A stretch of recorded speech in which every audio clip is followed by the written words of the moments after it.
Sir Walter Raleigh's path to prominence began not with birthright but with ambition and talent, sharpened by opportunity.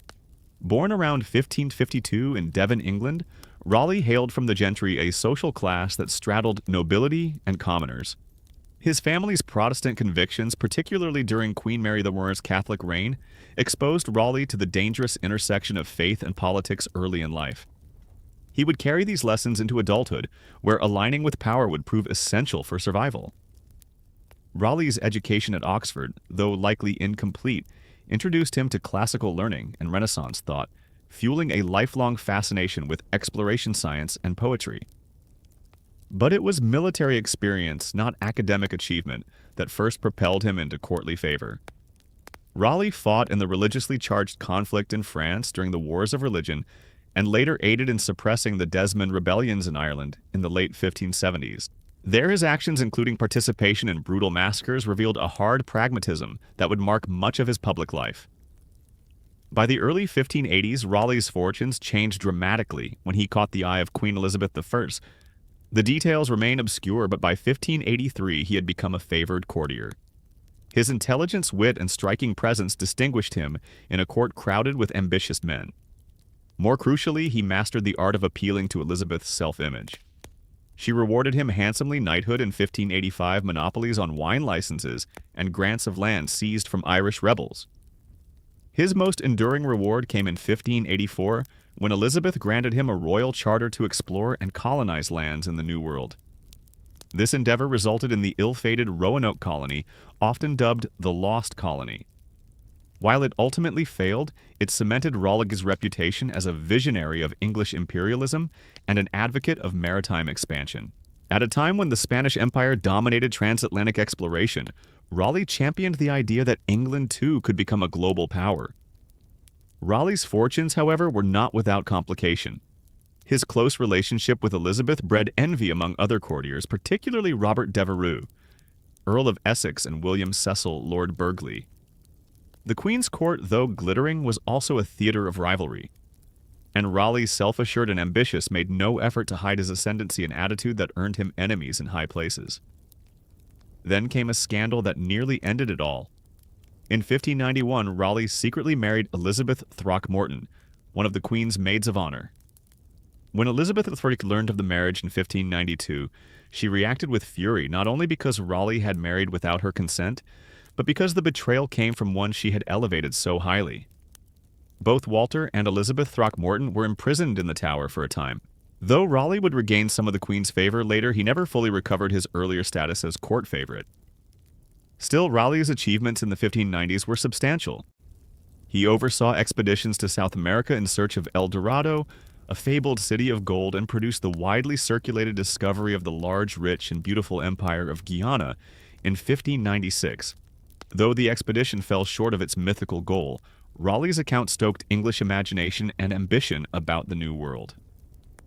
These voyages, financed partly by Raleigh himself, were not merely quests for treasure. They were also part of a larger ideological and geopolitical contest with Spain. Indeed, Raleigh was one of the most outspoken advocates for continued hostility with Catholic Spain. He regarded the Spanish Empire not only as a rival power, but as a moral threat to Protestant England. His actions, both rhetorical and military, reflected this stance. He participated in the 1596 capture of Cadiz, a significant English naval success against Spain, and continued to argue that only confrontation would protect English sovereignty. By the end of Elizabeth's reign in 1603, Raleigh stood as a man of immense contradictions, a soldier-poet, a courtier outlaw, an explorer with more failures than triumphs. Yet his reputation still carried considerable weight. His identity was bound to the Tudor order, a loyal Protestant servant to a Protestant queen, and a champion of England's growing imperial ambitions. But the death of Elizabeth would sweep away the very foundations on which Raleigh had built his power. James VI of Scotland, ascending the English throne as James III, came with a vastly different vision. Unlike Elizabeth, James favored peace over perpetual war, particularly with Spain. He aimed to unify his kingdoms and build a reputation as a peacemaker, rather than a warrior king. This shift in royal policy and the court factions aligned with it would spell disaster for men like Raleigh, whose prominence had depended on conflict conquest and the favor of a monarch with very different ideals. As Raleigh prepared to meet the new king, the stakes could not have been higher. His legacy was impressive, but his enemies were well positioned, and the new political climate was less hospitable to those who had built careers on aggressive foreign policy and personal charisma at court. His life, once defined by royal favor, would now be tested under a sovereign who viewed Raleigh's past not as service, but as threat. Raleigh did not yet know it, but the tide had already turned. The death of Queen Elizabeth I in March 1603 marked not only the end of the Tudor dynasty, but also the beginning of a seismic political reorientation across England. For Sir Walter Raleigh, her successor James VI of Scotland now.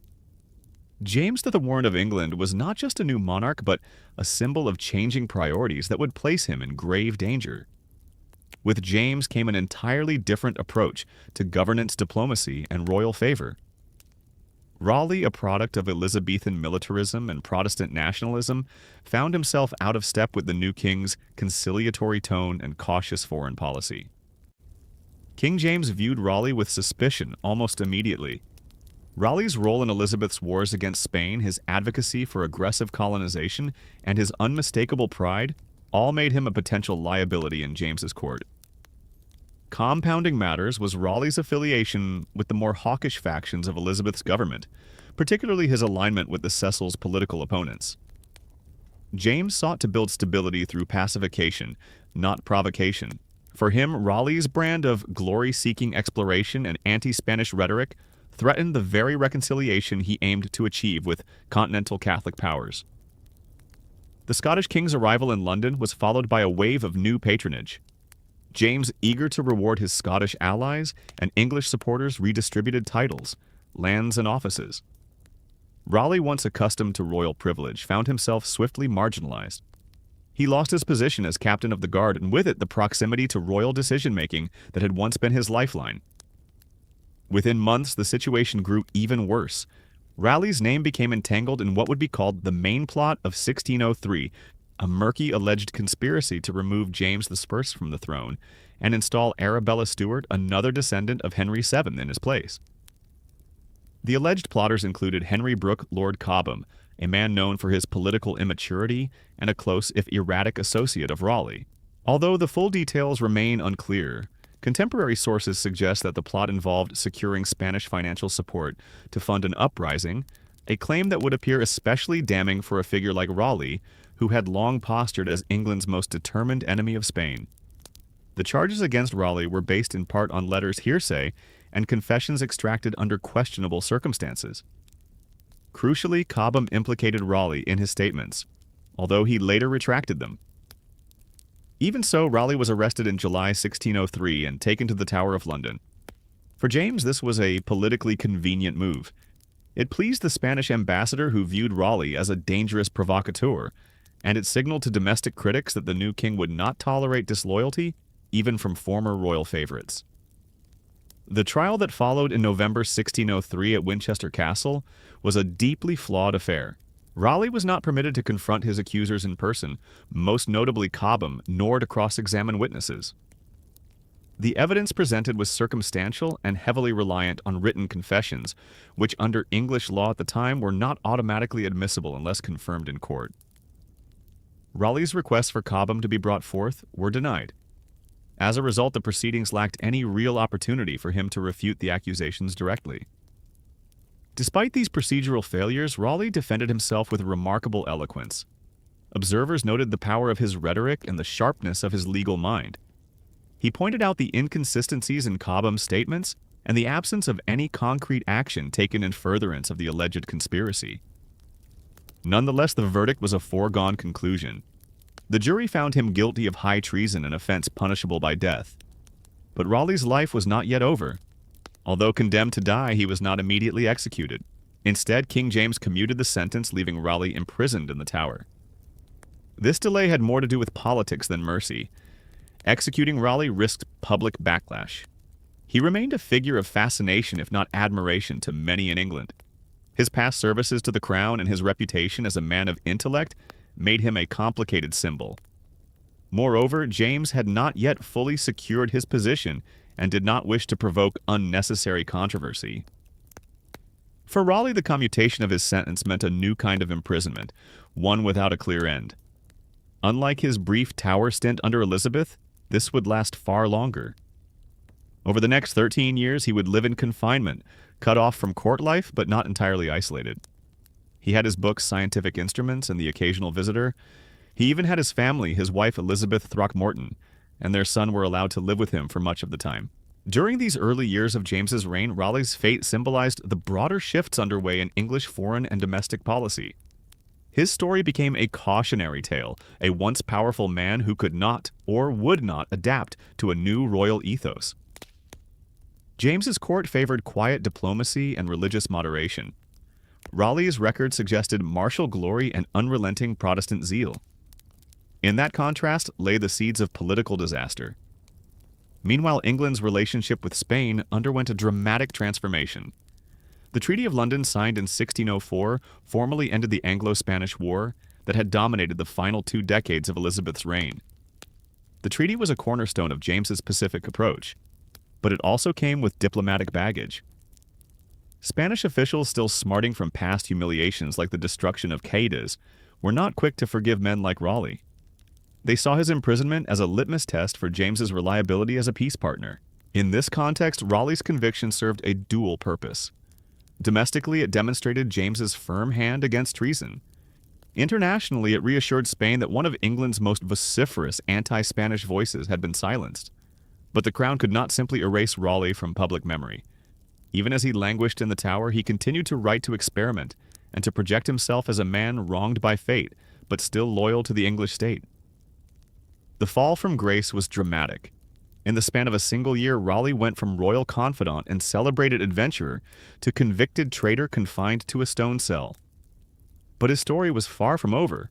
Though stripped of office and dignity, Raleigh still held something of great value: the dream of one final voyage, a voyage that would both redeem his name and perhaps restore his fortunes.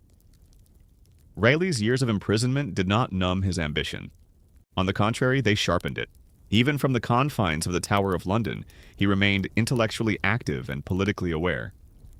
While officially disgraced, he cultivated a circle of friends, patrons, and sympathizers who saw in him not a traitor, but a wrongly condemned patriot. This ambiguous status, neither fully pardoned nor entirely forgotten, allowed him to bide his time and prepare for a potential return to favor. Meanwhile, the legitimacy of the charges against Raleigh remained a subject of quiet skepticism. Although convicted of treason, his accusers never produced tangible evidence of actual plotting or action. The case had rested almost entirely on Lord Cobham's contradictory statements, later withdrawn. Raleigh's defenders noted that he had not met with foreign agents nor raised arms. Yet the sentence stood legally binding, but politically deferred, a sword of Damocles hanging over his head, ready to fall at a moment's notice. Inside the Tower, Raleigh transformed his cell into a miniature laboratory and study. He conducted alchemical experiments, studied plants and minerals, and corresponded with intellectuals. Most notably, he began work on his monumental History of the World, which aimed to trace the rise and fall of civilizations through the lens of divine providence and human folly. Published in 1614, the work was both a scholarly accomplishment and a veiled commentary on the nature of power, monarchy, and betrayal. While ostensibly a historical account, it reflected Raleigh's own disillusionment with political fortune and royal caprice. Though denied freedom, Raleigh remained in contact with key figures at court through intermediaries and his wife Elizabeth Throckmorton. A shrewd networker, she lobbied persistently for his release, making appeals based on both personal loyalty and potential national benefit. Raleigh's knowledge of the Americas, particularly the Guyana region, offered the tantalizing prospect of gold trade routes and colonial expansion, all of which could enrich England without entangling it in war. It was this promise that Raleigh increasingly emphasized. He proposed an expedition to the Orinoco River in modern-day Venezuela, where he claimed to have found evidence of immense mineral wealth during his 1595 voyage. At a time when Spain continued to extract vast resources from its colonies, the prospect of tapping a new source of gold appealed to the more pragmatic members of James's government, especially those eyeing England's strained finances. But Raleigh's plan came with risks. The Treaty of London had established a fragile peace between England and Spain. Any hostile action in Spanish-claimed territory could provoke a diplomatic crisis. Moreover, Raleigh's reputation made him an awkward choice to lead such a mission. He was still a convicted traitor under sentence of death. Any misstep would not only jeopardize the crown's position, but also embolden its critics. Nonetheless, in 1616, 13 years after his original arrest, the king authorized Raleigh's release from the Tower, not through a pardon but through a temporary suspension of sentence. This legal distinction was crucial. Raleigh's conviction remained valid, and his life still hung in the balance. The expedition would be his test succeed, and he might earn a full reprieve. Fail or cause trouble, and his past verdict could be reinstated at will. The terms were clear. Raleigh was forbidden from engaging in hostilities against Spain, whose colonial claims extended over much of the South American coast. The expedition was to be one of exploration and commerce, not conquest. These limitations, however, were at odds with both Raleigh's past behavior and the logistical realities of venturing into contested territory. Even before he set sail, tensions emerged. The Spanish ambassador Diego Sarmiento de Acuña, Count of Gondomar, strongly opposed the decision to release Raleigh. He saw it as a threat to Spanish interests and a betrayal of the peace James had so carefully cultivated. Gondomar pressed the king to ensure that Raleigh's mission would not result in provocation. James offered verbal reassurances but stopped short of canceling the voyage, hoping perhaps that Raleigh's quest for gold might produce tangible rewards without igniting a diplomatic firestorm. Raleigh, for his part, faced enormous pressure. He was not merely leading a scientific or commercial mission, he was staging a comeback under threat of death. Financially, the stakes were also high.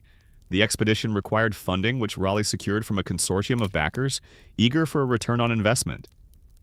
Among the crew were not only seasoned sailors, but also his son, Wat Raleigh, and trusted lieutenants from past campaigns. The human cost of failure would be personal as well as political. In June 1617, Raleigh and his fleet of approximately 14 ships set sail from Plymouth. From the beginning, the voyage was beset with problems. Storms scattered the fleet and disease broke out among the men. Morale dipped as supplies dwindled, and Raleigh, now in his mid-60s, was visibly weaker than during his earlier exploits, suffering from recurrent illnesses that sapped his strength. After regrouping in the Caribbean, the expedition eventually reached the mouth of the Orinoco River. Raleigh remained aboard the ship due to poor health, while he entrusted command of the land force to Captain Lawrence Keymis, a longtime associate and participant in the 1595 expedition. Their goal to locate and exploit the gold mines Raleigh believed to exist upriver. But the political geography had changed since Raleigh's first visit. The region now hosted Spanish settlements and garrisons, including the fortified outpost of San Tomé. As Keymis led the men inland, they encountered resistance. In the ensuing conflict, Wat Raleigh was killed, a devastating personal blow to his father, who awaited news aboard ship. Worse still, Keymis ordered an attack on San Tomé, which violated the strict instructions to avoid hostilities. The settlement was burned, Spanish soldiers killed, and the episode reported back to Madrid with outrage. The assault provided Spain with exactly the evidence it needed to demand retribution. King James, already uneasy about the mission, now faced a difficult decision. Raleigh had defied his orders, instigated violence, and reignited tensions with Spain. Gondomar, seizing the opportunity, pressed James to fulfill his end of the peace bargain by punishing Raleigh according to the law. Raleigh's return to England would not bring him redemption. It would bring judgment. When Raleigh returned to England in June 1618, the atmosphere awaiting him was cold, suspicious, and politically charged. Whatever hope he had nurtured for redemption evaporated almost immediately. Word of the San Tomé attack had already reached London, carried swiftly by Spanish channels and reinforced by the complaints of Count Gondomar, Spain's persistent and influential ambassador. The diplomatic pressure that followed was intense and unrelenting. Gondomar demanded satisfaction not merely for the violence at San Tomé, but for what the episode symbolized: a violation of the peace James I had worked to construct with Spain. Raleigh's expedition had undermined that peace regardless of whether the attack had been intentional or not. Gondomar argued that the only acceptable response was Raleigh's execution, citing the still valid sentence from 1603. He did not demand a new trial. He did not call for further investigation. He wanted the old verdict enforced, and he wanted it swiftly. James, though initially hesitant, recognized the expediency of the solution. The king had already been wary of Raleigh's release and had only granted it conditionally. Now, with Raleigh's men having shed Spanish blood on Spanish-claimed land, the case for clemency had all but collapsed. James saw a path of least resistance. He could eliminate a political headache and appease Spain without appearing to compromise new legal standards. After all, Raleigh's conviction already stood. Raleigh was arrested again in July 1618 and brought to London. This time there would be no new charges, no formal trial, only a reaffirmation of the previous sentence. That in itself was a troubling precedent. He was not condemned for his recent actions in Guyana, but for the treason charge levied 15 years earlier. The expedition had simply given the crown the justification to act on it. It was a political execution in every sense, a convenient solution to a diplomatic crisis, delivered through the fiction of deferred justice. Raleigh, aware of what awaited him, attempted to defend himself once more. He insisted that the attack on Saint Thomé had not been sanctioned by him, that he had remained aboard the ship due to illness, and that his orders had been explicit in prohibiting hostilities. Captain Cames, the officer who had led the assault, had already taken his own life upon returning from the failed expedition, an act that removed a key witness and complicated Raleigh's defense. The tragedy of his son's death further complicated the narrative. It painted Raleigh not as a saboteur of peace, but as a father broken by misfortune and betrayal. These appeals did little to shift the king's decision. Raleigh's past loomed too large, and the political calculus was unforgiving. His continued existence was viewed by Spain as a provocation. For James I, Raleigh's death was a necessary gesture to preserve peace and secure goodwill from a powerful Catholic ally. On October 28, 1618, Sir Walter Raleigh was brought to the Old Palace Yard at Westminster to face execution. He was 66 years old. The crowd that gathered to witness his death was not hostile. Many viewed Raleigh as a hero of the Elizabethan age, an adventurer, a man of letters, a symbol of Protestant defiance against Catholic Spain. He climbed the scaffold with composure, delivering a final speech, remembered as calm and dignified. He did not rail against the crown or accuse James of betrayal. Instead, he accepted his fate with a measured tone, maintaining that he had always been loyal to the king. Raleigh famously examined the axe that would take his life, remarking, "This is a sharp medicine, but it is a physician for all diseases." His death was swift. His body was buried initially at St. Margaret's Church in Westminster, though his head was embalmed and given to his widow, who is said to have kept it for many years. The execution sent a chilling message. While cloaked in legal continuity, it was understood to be a political sacrifice. Even within the king's court, there were murmurs of discomfort. Sir Francis Bacon, then Lord Chancellor, privately expressed concern that the execution might be interpreted as the price paid for peace with Spain. Others wondered whether a sovereign so eager to appease foreign powers might find himself weakened in the eyes of his subjects. Indeed, the public response was complicated. While some accepted the crown's explanation that Raleigh's original conviction justified his death, many saw the timing and context for what it was, a concession to Spanish demands. Raleigh, once branded a traitor, now gained the luster of martyrdom, particularly among those who opposed James's diplomatic alignment with Catholic Europe. His fate became a rallying point for critics of the crown's foreign policy, and an enduring symbol of how political expediency could override justice. Yet Raleigh had never been a simple hero. His early career in Ireland, where he had taken part in harsh colonial campaigns, and his personal ambitions, sometimes at odds with national interest, complicated his legacy.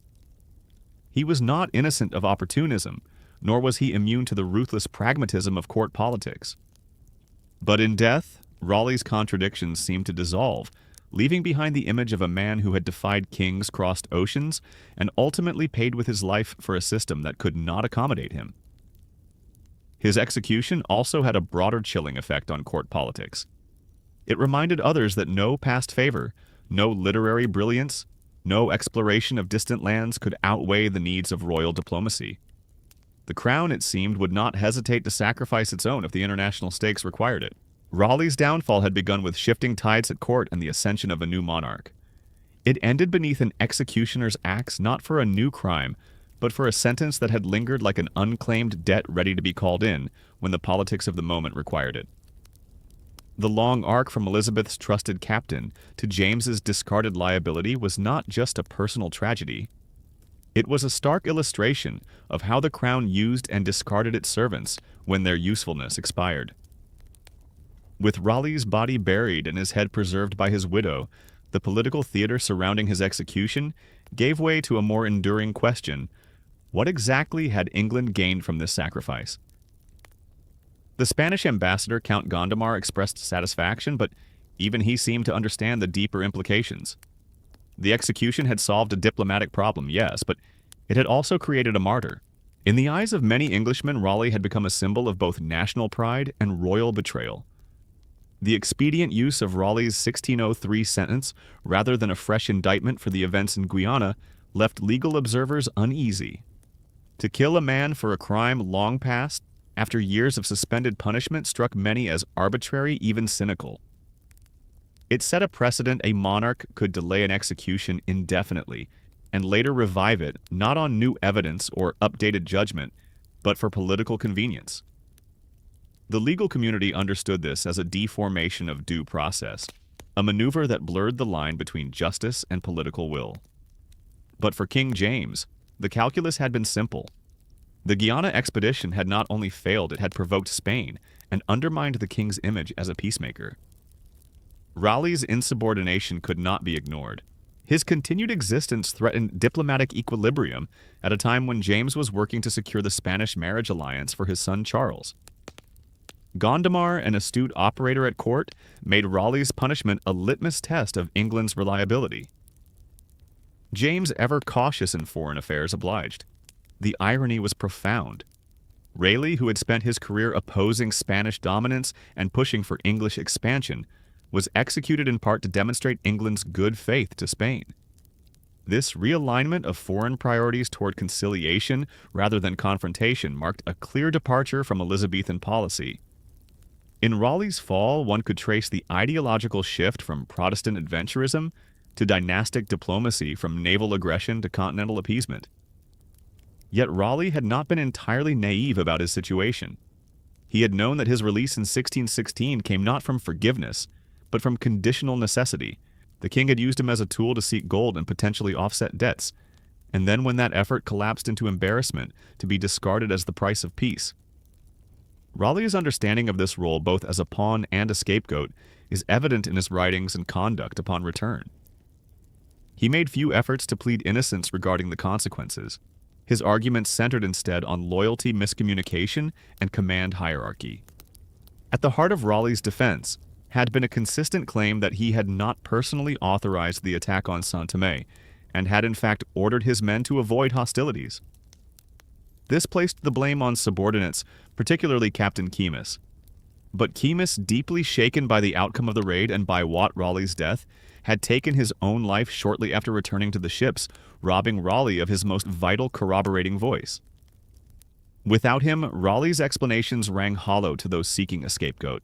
Moreover, the Guyana expedition had exposed more than just a failure in diplomacy, it highlighted the limits of imperial aspiration.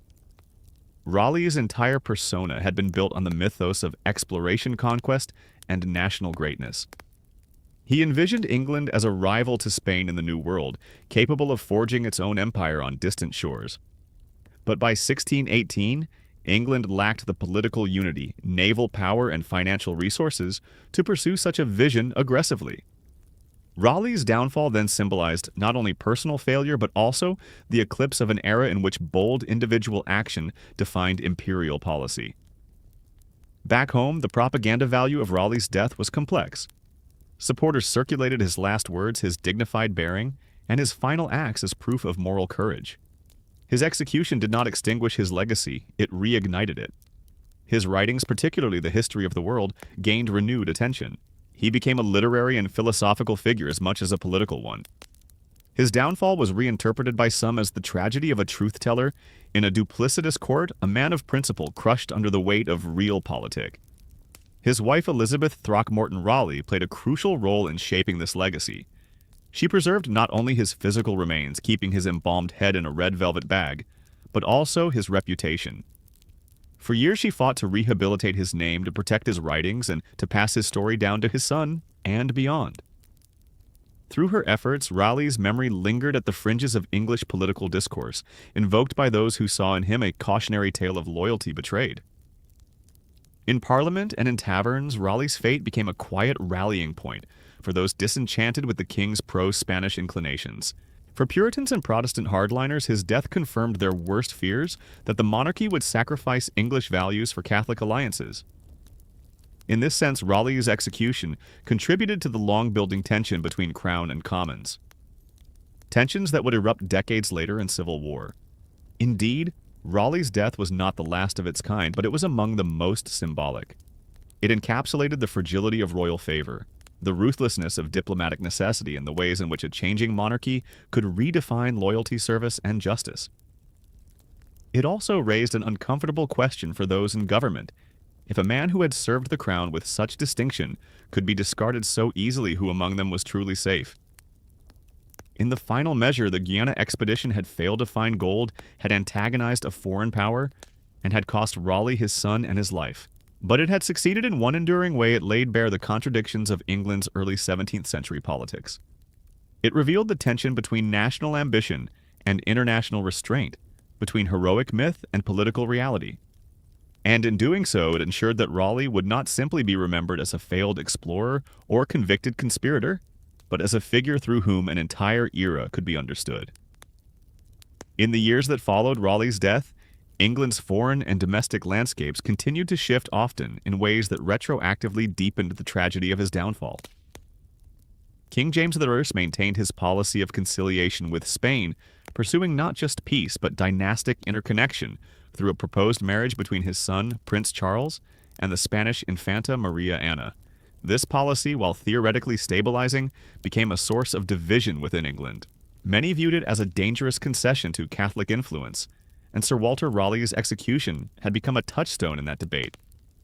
Those who opposed the Spanish match increasingly invoked Raleigh's fate as evidence that the monarchy had betrayed Protestant values. The image of a loyal servant executed to placate a foreign Catholic power resonated with a wide segment of the political class, particularly the Puritan-aligned members of Parliament. These MPs viewed the match and the broader policy of rapprochement with Spain as a departure from the hardline Protestant nationalism that had defined the Elizabethan era. Moreover, as the legacy of Raleigh's final voyage was debated, critics of the crown began to frame his story less as a failed expedition and more as a moral parable. The narrative took root that Raleigh had been sacrificed for state expediency, not punished for actual treason. That he had been a man ahead of his time advocating English colonial power before the crown fully grasped its strategic significance.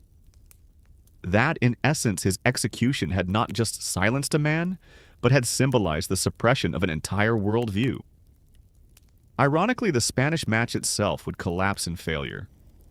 In 1623, Prince Charles traveled incognito to Madrid with the Duke of Buckingham in a romantic gesture to secure the marriage, but the negotiations were disastrous. Spanish officials were appalled by the informality, and the religious differences proved too great to overcome. England was humiliated, and public opinion turned decisively against Spain. This debacle cast Raleigh's execution in a new light. His fiercest opponents had justified the act as a necessary diplomatic offering, but that logic now seemed hollow. England had killed one of its most accomplished sons to earn goodwill that never materialized. The cost, both moral and strategic, now appeared senseless. By this time, the Stuart monarchy had begun to face greater resistance.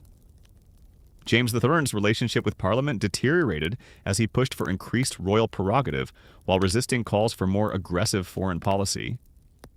In 1625, James died, and his son Charles the Barn ascended to the throne. But Charles inherited not just a kingdom, but also the burdens of his father's unpopular policies and a legacy of mistrust between Crown and Commons. In this context, Raleigh's story lived on as a case study in royal duplicity. His name resurfaced in parliamentary debates, referenced by those who feared that England had grown too accommodating to Catholic monarchies, too indifferent to national honor. For some, Raleigh's execution foreshadowed the dangers of unchecked royal authority. His case was used to argue for greater legal protections, clearer processes, and more transparent governance. Yet Raleigh's posthumous reputation also transcended politics. In the literary and philosophical circles of the 17th century, he came to represent the archetype of the Renaissance man unjustly condemned by petty politics. His writings, especially the history of the world, were studied not just for their historical content, but for their meditations on fate, virtue, and the perils of serving power too closely. His philosophical tone, stoic, resigned, but intellectually fierce, resonated with readers in a time of political instability. It is worth noting that the history of the world was suppressed by James III shortly after its publication, allegedly because it was too saucy in censuring princes. Indeed, Raleigh's treatment of monarchs in ancient history, those who abused power or fell to hubris, were widely interpreted as thinly veiled critiques of contemporary rulers. Though Raleigh never named names, the implications were clear. For the king, it was intolerable. For his critics, it was vindicating. By the 1630s, the memory of Raleigh had been folded into broader cultural expressions of English identity. He was commemorated in ballads, essays, and pamphlets. His adventurous past was reimagined in romanticized accounts of sea battles, lost cities, and noble defiance. To an increasingly restless populace, he became not just a historical figure, but a symbol of national character, enterprising, brave, flawed, and ultimately betrayed. This symbolic weight was not lost on those who would later challenge the monarchy directly. When civil war broke out in 1642 between royalists and parliamentarians, Raleigh's name returned once again, used by both sides for different ends. Royalists invoked his loyalty to the crown. Parliamentarians cited his execution as an example of tyranny. That his memory could serve both sides underscored the complexity of his legacy and the mutability of historical figures in times of upheaval. Beyond politics, Raleigh's influence on English colonial ambition persisted. His belief in the value of overseas expansion, though premature by the standards of his time, would eventually become central to national strategy. The Virginia colony, named for the Virgin Queen whom Raleigh had once so loyally served, outlasted him and grew. Later imperial figures would look back on Raleigh not as a cautionary tale, but as a pioneer, someone who saw the world as a battlefield of ideas, resources, and influence long before such views were mainstream.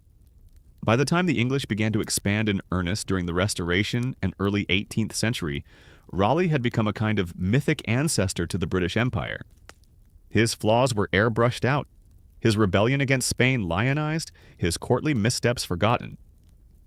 His image appeared in paintings, his works reprinted his life, reappraised as the prototype of British ambition abroad. But for all these reframings, the essential truth remained: Raleigh's death had been the result of political convenience. His vision for England may have been expansive, but the crown's vision was narrow, burdened by treaties and court intrigue. In that gap, Raleigh fell, and in that fall, a generation saw the cost of ambition colliding with compromise. By the mid-17th century, Sir Walter Raleigh's execution had long since passed into the realm of symbolic memory.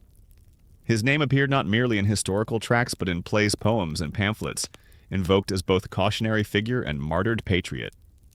Yet the political circumstances that led to his death, particularly the betrayal by his own government, for reasons of statecraft, remained disturbingly relevant. The fallout from his execution had helped illuminate a persistent fault line in English governance, the tension between crown authority and individual service, especially when that service conflicted with shifting diplomatic objectives. Under King Charles I, Raleigh's fate assumed new political significance. Parliament, already wary of unchecked royal power, increasingly cited past abuses to justify its calls for reform and constitutional checks. Raleigh's death, carried out under a suspended sentence, and without a new trial, became a case study in the dangers of arbitrary monarchical justice. While he had never been universally admired during his lifetime, his arrogance and ambition alienated many. His treatment after Elizabeth's death was widely regarded as unjust, even by those who had opposed him. The central irony lingered. Raleigh had been executed not for his actual conduct in 1617, 1618, but for a previous conviction under King James. That legal fiction had allowed the government to avoid an open trial and sidestep potential controversy. But it also revealed the fragility of legal protections in a system where the monarch could revive old sentences for political purposes. For many Englishmen, particularly those aligned with the growing parliamentary cause, this was not merely a mistake, it was a warning. As tensions between King Charles I and Parliament escalated into civil war in the 1640s, Raleigh's name again appeared in speeches and printed materials. Royalists eager to present Charles as a misunderstood sovereign like James, before him occasionally referred to Raleigh as a man whose execution had been regrettable but necessary. Parliamentarians, by contrast, cited him as a man destroyed by court favoritism and foreign influence. In their narrative, Raleigh was a servant of England, sacrificed by a monarchy more interested in foreign appeasement than national strength. This duality of image hero to some problematic operator to others mirrored the internal divisions of England itself. Yet through it all, Raleigh's stature grew. His exploration of Guyana, once mocked for its failure to produce tangible results, came to be viewed as a bold act of early imperial vision. His insistence on confronting Spain, while previously cast as recklessness, gained posthumous approval as England's later global rivals included that very same power. Even his philosophical works, especially the history of the world, gained an aura of prophetic wisdom. He had warned of monarchs who placed diplomacy over duty, and of states that mistook appeasement for strength. Outside of political circles, Raleigh also became an emblem of a certain English temperament, skeptical of absolutism, curious about the world, and courageous even when it led to ruin. Literary and intellectual figures of the Restoration and Enlightenment eras repurposed him in their own image. Alexander Pope, for instance, referred to Raleigh as one of the noble sufferers of fortune. The romanticism attached to his fall began to outweigh the reality of his flawed ambition. Still, the hard truths remained. Raleigh's demise had been facilitated not by enemies alone, but by his own miscalculations. His Guyana expedition had been poorly timed, politically misaligned, and militarily undisciplined. Even if he had explicitly forbidden his men to engage in hostilities, his long-standing reputation as an enemy of Spain made it difficult for any such orders to be viewed credibly. The fact that he brought his son along on a high-risk voyage suggested he underestimated the seriousness of the Crown's warnings or overestimated his ability to once again talk his way out of consequence. Additionally, Raleigh had bet too heavily on gold as a means of redemption. The El Dorado myth had faded in credibility by the early 17th century, and his insistence that vast mineral wealth awaited England and South America came across to some as desperation rather than confident intelligence. When his men returned with nothing but bloodshed and tragedy, the failure became complete, not just militarily, but morally and diplomatically. Yet even those who criticized Raleigh could not deny the tragedy of his final years. He had been a man of considerable intellect, energy, and vision, ultimately undone by the very forces he had once mastered court politics, tossed transnational diplomacy, and the shifting favor of monarchs. His writings from the Tower remain among the most insightful political meditations of the period. In them, one sees a man reflecting on the instability of power, the illusion of permanence, and the betrayal that can come not from enemies, but from one's own sovereign. Perhaps most poignantly, Raleigh's life illustrated the thin line between service and sedition in early modern England. Under one monarch, he was rewarded for actions like raiding Spanish ships and advocating English imperialism that under the next were treated as liabilities or even provocations. His service to the crown had always come with conditions that the interests of monarch and subject remained aligned. When they diverged, his loyalty meant little. This dynamic would continue to define many political trials and executions in the decades that followed, from Thomas Wentworth to Archbishop Laud, and ultimately to Charles I himself. In this way, Raleigh's story foreshadowed the political instability that would come to characterize Stuart rule. The blurred boundaries between justice and convenience, between foreign diplomacy and domestic trust, would contribute to a national crisis that Raleigh himself might have foreseen, but would never live to witness. Even centuries later, historians continued to wrestle with his legacy.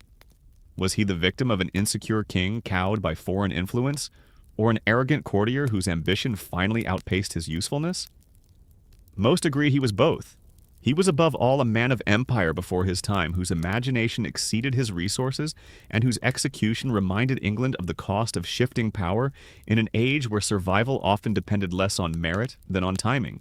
As the 17th century gave way to the 18th, Sir Walter Raleigh's legacy continued to evolve, shaped as much by shifting national narratives as by historical fact.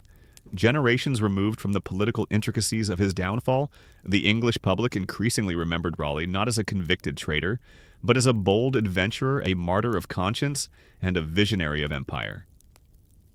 In death, Raleigh had transcended the messy reality of his life to become something far more potent, a national myth. His literary works, particularly The History of the World, saw renewed interest, especially among Enlightenment thinkers, who admired Raleigh's intellectual rigor and skeptical tone. His meditations on power, the rise and fall of empires, and the moral frailty of rulers resonated with a Britain that was itself growing more reflective about monarchy governance and the rule of law. In many ways, Raleigh's writings served as a bridge between Renaissance humanism and Enlightenment critique. Meanwhile, the physical markers of Raleigh's life and death became sites of historical memory. St. Margaret's Church, where he was buried quietly, became a place of pilgrimage for those drawn to his story. Artworks and engravings of his execution circulated widely, often emphasizing his stoic bearing on the scaffold and the tragic dignity of his final words. These depictions contributed to a broader sentimentalization of Raleigh, part cautionary tale, part heroic archetype. This posthumous rehabilitation was not accidental. It served political needs. By the time the Hanoverian dynasty took root in the early 18th century, the British state was in need of historical exemplars who could embody its growing imperial mission. Raleigh, once an inconvenience to a peace-seeking monarch, now represented a different ideal, the restless, daring, and globally minded Englishman who looked westward across the Atlantic rather than eastward toward Europe. The timing was fortuitous. As Britain expanded its colonial holdings in North America, the Caribbean and eventually India, Raleigh's early exploits, though marked by failure in his own time, seemed prophetic. His vision of England as a maritime power with overseas dominions, once considered eccentric or provocative, had become state policy. What Raleigh had tried to achieve through personal venture, Britain would now undertake through state-supported empire. Thus, Raleigh's rehabilitation into the pantheon of national heroes accelerated. His image began to appear in schoolbooks, his writings included in anthologies, and his voyages taught alongside those of Drake and Hawkins. His execution, once a politically sensitive topic, became a badge of his authenticity, proof that he had dared to challenge convention and paid the price. In a culture that increasingly valued resistance to tyranny, Raleigh was recast not as a rebellious courtier, but as a principled statesman sacrificed to the whims of dynastic politics. Even the contradictions of his life were folded into this narrative. His participation in brutal campaigns in Ireland, his duplicitous dealings at court, and his high-risk maneuvers in Guyana all were reframed as necessary features of a complex, driven man operating in a treacherous world. The same qualities that had once alienated his contemporaries, his independence, his ambition, his refusal to bow, were now lionized as virtues. This transformation says as much about historical memory as it does about Raleigh himself. The 18th century British state was eager to draw a line from Elizabethan valor to Georgian imperialism, and Raleigh provided an appealing figure to connect the two. He symbolized continuity, progress, and the idea that England had always been destined for global influence. By the 19th century, Raleigh's name had been affixed to ship schools and towns, not only in Britain but across the growing English-speaking world. In the United States, his legacy was embraced as part of a shared Anglo-Protestant heritage. The state capital of North Carolina, Raleigh, was named in his honor, a nod to his early attempts to establish an English foothold in the New World. Few remembered or cared that the Roanoke colony he sponsored had vanished without trace. What mattered was the vision it represented. But beneath the layers of patriotic varnish, the truth of Raleigh's execution still lingered, a brilliant but divisive figure, undone not by rebellion, but by irrelevance in a world that had moved beyond him. His story remains one of service without certainty, loyalty without reward, and ambition repeatedly thwarted by political winds he could not control. Modern historians have revisited his case with fresh eyes, parsing the complex web of court politics, international diplomacy, and personal misjudgment that led to his downfall. They see in Raleigh a man who, for all his flaws, understood the direction in which England could grow, but who found himself trapped between two monarchs, with incompatible visions of what that growth should look like. Under Elizabeth, his aggression and charisma had found a home. Under James, they had become liabilities. Raleigh's final moments, calmly delivered in the shadow of Westminster, speak volumes about the man. He had been a soldier, a courtier, a pirate, a writer, and a dreamer. He had risen from modest origins to dine with royalty and command fleets. And yet in the end he died, not because he failed to serve his country, but because his country, or rather its sovereign, had ceased to find his service useful. The execution of Sir Walter Raleigh is more than a footnote in Stuart-era politics. It is a window into the volatile intersection of loyalty, ambition, and power in early modern England. His life charts the arc of a nation grappling with its identity, Protestant bulwark, emerging empire, and monarchy in flux.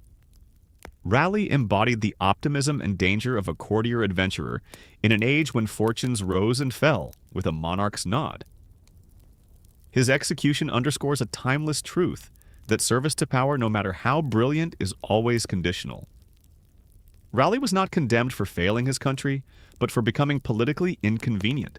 His death satisfied diplomatic demands, but it also left a scar on the national conscience, a reminder of the perils of political expediency cloaked in legality. And yet it is precisely because of these contradictions that Raleigh endures. He was a man who helped define an era and in dying came to symbolize its tragic costs. His name, once stained by accusations of treason, now stands as a monument to vision and to the high price of navigating power without compromise.